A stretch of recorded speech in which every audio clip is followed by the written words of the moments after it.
1971 সালের রক্তক্ষয়ী 9 মাসের মহান যুদ্ধের মাধ্যমে স্বাধীনতা লাভ করে বাংলাদেশ।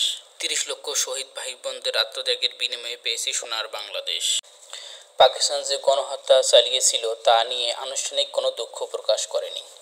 এবার পাকিস্তানের সরকার 71-এর প্রশ্নটি সমাধান করতে চায়। এ নিয়ে অন্তর্বর্তীকালীন সরকারের উপদেষ্টা নাহিদ ইসলামকে প্রস্তাব দিয়েছেন ঢাকায় নিযুক্ত পাকিস্তানের হাই কমিশনার সৈয়দ আহমেদ মারুফ। 1 সেপ্টেম্বর সচিবালয়ে ডাক, টেলিযোগাযোগ, তথ্য সম্প্রযুক্তির মন্ত্রণালয়ের সভাকক্ষে দ্বিপাক্ষিক স্বার্থ সংশ্লিষ্ট বিষয় নিয়ে আলোচনায় এ প্রস্তাব দেন পাকিস্তানের হাই কমিশনার। উপদেষ্টা নাহিদ ইসলামকে পাকিস্তানের হাই কমিশনার বলেন, আমরা 1971-এর বিষয়টি সমাধান করতে চাই। গত 15 বছর আওয়ামী লীগ সরকার কোনো সুযোগ দেয়নি, অথচ চাইলে প্রশ্নটির সমাধান করা যেতে পারত। আমরা বাংলাদেশের সাথে সুসম্পর্ক তৈরি করতে প্রস্তুত আছি।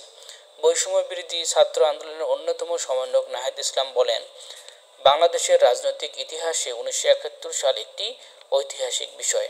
দুই দেশের আলোচনার মাধ্যমে আমরা 71-এর বিষয়টি সমাধান চাই। ভৌগোলিক অবস্থার কারণে আমরা প্রত্যেক দেশের সাথে সুসম্পর্ক রাখতে চাই।